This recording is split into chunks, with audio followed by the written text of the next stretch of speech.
मैं गांव से माँ को लेकर आ जाती हूँ। नौकरी से हाफ डे ले लिया करूंगी। अभी तो वो छोटा है, स्कूल जाने तक मैं मैनेज कर लूंगी। देखो रेहाना, मैं अब अच्छा कमा रहा हूँ। तुमको नौकरी करके परेशान होने की कोई जरूरत नहीं है। अरे कैसी बात कर रहे हैं? मैं अपनी लगी लगाई नौकरी कैसे छोड़ दूं? और मैंने तो सुना है हम लोगों को कुछ ही महीनों में सरकारी नौकरी मिल जाएगी। सरकारी नौकरी में कितना कमा लोगी? उतने में तो मैं ड्राइवर रख लूंगा। रेहाना को रवि की बात का थोड़ा बुरा तो लगता है। कम से कम मेरी नौकरी की इतनी बेइज्जती मत करो। भूल गए, इसी नौकरी के बदौलत तुमने अपना बिजनेस खड़ा किया है। अरे वो तो मैं किसी के भरोसे भी कर लेता। देखो, अपने बच्चे को संभालो, घर का काम करो। अब बाहर जाती तुम अच्छी नहीं लगती हो। रेहाना रवि के कहने पर नौकरी तो छोड़ देती है, लेकिन अब बड़े से घर में उसकी कीमत किसी नौकर से कम नहीं होती।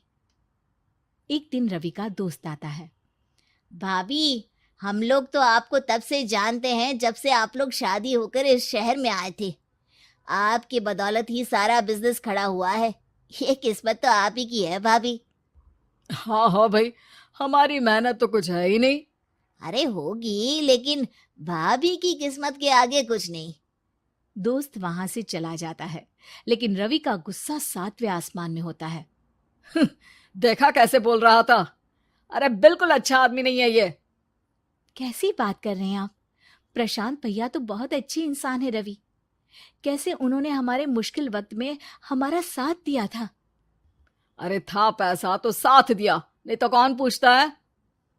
रवि का व्यवहार पैसा आते ही अलग हो गया।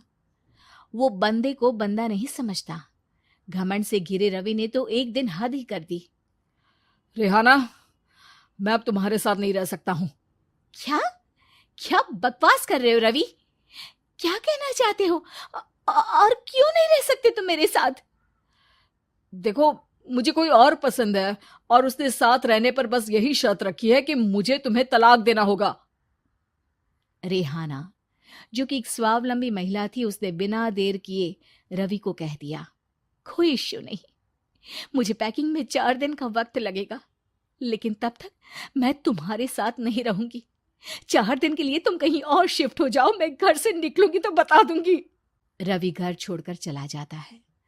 रेहाना को दुख होता है, वो रोती है, लेकिन व्यवहार से स्ट्रांग रेहाना को पति के वापस आने का और उसे सबक सिखाने का पूरा भरोसा था।